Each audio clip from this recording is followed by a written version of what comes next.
কারো ঘর ভাঙা যাবে না, মাজার ভাঙা যাবে না।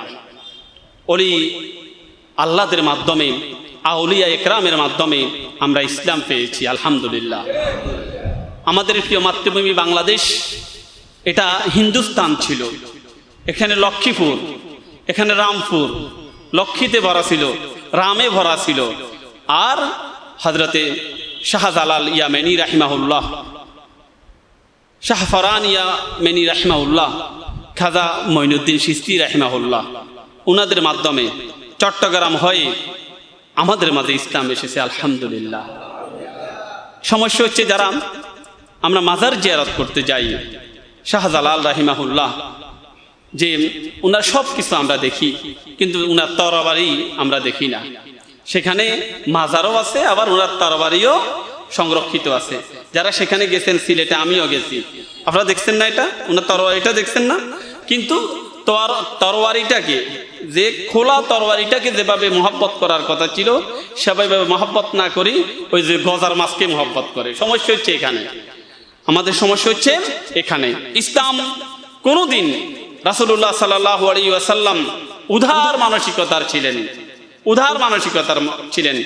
আজকে যে সমস্ত মাজারগুলা ভাঙা হচ্ছে, এদের সাথে ইসলামের কোনো সম্পর্ক নাই।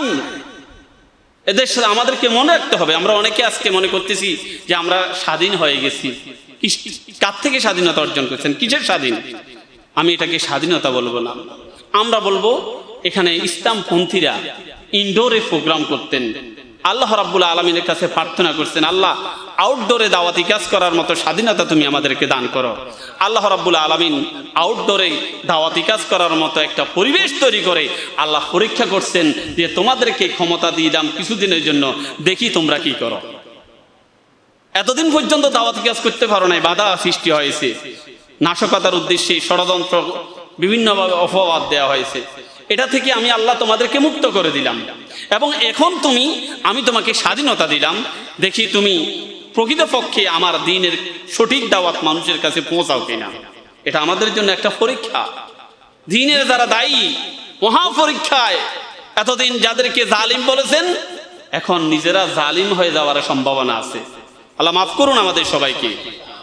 ইসলাম, রাসূল আকরাম সাল্লাল্লাহু আলাইহি ওয়াসাল্লামের প্রকৃত সৈনিকেরা কোনোদিন কারো ঘর ভাঙতে পারে না, কোনোদিন কারো ইজ্জতের উপর আঘাত করতে পারে না, কোনোদিন কারো জানমালের ক্ষতি রাসূল আকরাম সাল্লাল্লাহু আলাইহি ওয়াসাল্লামের উম্মতের দ্বারা অন্তত সংগঠিত হতে পারে না, পারে না, পারে না। বলেন ঠিক কিনা?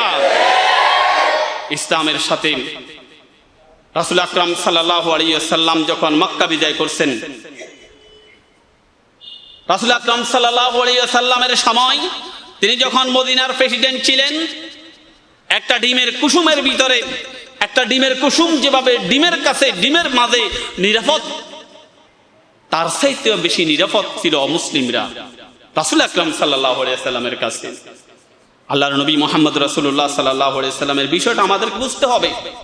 এই যে সামনে দুর্গা পূজা আসতেছে হিন্দুদের, প্রত্যেক মুসলমানের দায়িত্ব, প্রত্যেক ইমামের দায়িত্ব, প্রত্যেক খতিবের দায়িত্ব তার মুসল্লিদেরকে নিয়ে, যদি পাশে কোনো হিন্দুদের মন্দির থাকে, পূজা মণ্ডপ থাকে, যুব সমাজ, প্রত্যেক মুসলমানের ইমানি দায়িত্ব প্রত্যেকে ইমানের চেতনায় উজ্জীবিত হয়ে তাদের দুর্গা পূজা, তাদের কালী পূজা, তাদের সরস্বতী পূজা, তাদের পূজা মণ্ডপকে পাহারা দিতে হবে, যাতে করে কোনো দুর্বৃত্ত সেখানে হামলা করে কোনো মুসলমানের নাম দিতে না পারে। এটার নাম হচ্ছে ইসলাম, এটার নাম হলো ইসলাম। আমাদেরকে বুঝতে হবে। আজ আমরা অনেক বেশি আমরা পরীক্ষার মাঝে আছি। আমাদেরকে মনে করতে হবে, আমাদেরকে মনে করতে হবে যে আমাদের ইমানি দায়িত্ব হচ্ছে আমরা মুসলমানদের ইজ্জত এবং আব্রু আমরা হিফাজত করব। আলহামদুলিল্লাহ। আল্লাহর নবী মুহাম্মদ রাসূলুল্লাহ সাল্লাল্লাহু আলাইহি ওয়াসাল্লাম বলেছেন, শোনো, মুসলিম শাসকদেরকে লক্ষ্য করেন আমার নবীজি বলেছেন, শোনো মুসলিম শাসকেরা, কোন মুসলিম অধ্যুষিত দেশে মুসলিম শাসক ক্ষমতা থাকাকালীন অবস্থায় কোন মুসলমান যদি কোন অমুসলিমের উপর যদি হামলা করেন, কোন অমুসলিমের উপর যদি আক্রমণ করেন, সংখ্যালঘু হিসাবে সংখ্যাগরিষ্ঠতার দোহাই দিয়ে যদি কোন অমুসলিমের উপর হামলা করেন, আমি রাসূল আকরাম সাল্লাল্লাহু আলাইহি সাল্লাম ওই মুসলমানের বিরুদ্ধে কিয়ামতের ময়দানে মামলা দায়ের করব। আজকে ইসলামকে বিকৃত অবস্থায় উপস্থাপিত করার জন্য ষড়যন্ত্র করতেছে। আমরা মুসলমান, আমরা কারো ষড়যন্ত্রে পা দেব না, দেব না, দেব না ইনশাআল্লাহ। বাংলাদেশের স্বাধীনতা সংগ্রামের আজ পর্যন্ত এটাই প্রমাণিত হয়েছে, আজ পর্যন্ত কোন মুসলমানের সন্তান, কোন প্রকৃত মুসলমান, কোন হিন্দুদের মন্দিরে, কোন খ্রিস্টানদের গির্জায়, কোন মুসলিমদের উপাসনা করে কোনোদিন হামলা করে নাই, এবং শত চেষ্টার পরও কোন মুসলমানকে এখানে জড়াইতে পারে নাই। বরঞ্চ যারা এগুলা করেছেন তারা মুসলিমের লেবাস ধারণ করেন, অমুসলিমরা এই কাজ করেছে। যারা মুসলিমের লেবাস ধারণ করেন তারা অমুসলিমের উপর হামলা করে মুসলমান বলে চালিয়ে দেওয়ার জন্য চেষ্টা করেছে। বলেন ঠিক কিনা? এজন্য আমরা মুসলমান, আমরা কোনোদিন সাম্প্রদায়িক সম্প্রীতি আমাদের বজায় রাখবো। আমরা কোনোদিন কারো উপর হামলা করব না। আমরা একজন মুসলমান আরেকজন মুসলমানের কাছে নিরাপদ থাকতে হবে, আমাদেরকে এটা বুঝতে হবে। প্রিয় ভাইয়েরা, আমরা যারা আল্লাহর দ্বীন কায়েমের আদর্শে বিশ্বাস করি, আমরা একটা কথা মনে রাখবেন, আপনাদেরকে ভুল মেসেজ দেওয়া হয় যে দেশে যারা ইকামতে দ্বীনের কাজ করে তারা মাজার বিরোধী, তারা পীর বিরোধী। এটা একটা অপপ্রচার ছাড়া আর কিছু নয়।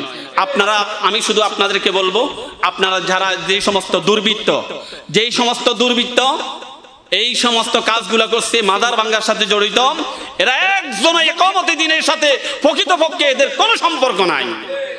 কেননা ইকামতে দ্বীনের সদস্যরা, ইকামতে দ্বীনের একজন কর্মী কোনোদিন এই সমস্ত অপকর্মের সাথে তার সম্পৃক্ত থাকতে পারে না। আলহামদুলিল্লাহ, আমি বর্তমান সরকারকে আন্তরিক মোবারকবাদ জানাচ্ছি। আজকে প্রত্যেক ডিসিকে দায়িত্ব দেওয়া হয়েছে, প্রত্যেক মাজারকে পাহারা দিতে হবে। প্রত্যেক জেলার ডিসিকে বলে দেওয়া হয়েছে কোনো মাজার ভাঙা যাবে না এবং মাজারকে পাহারা দিতে হবে। আলহামদুলিল্লাহ, আপনাদের সেই প্রিয় সংগঠনের আমিরেরা তাদের অধীনস্থ কর্মীদেরকে বলতেছে জীবন বাজি রেখে মাজার পাহারা দিতে হবে, যাতে করে কেউ মাজার ভেঙে আমাদের উপর অপবাদ দিতে না পারে।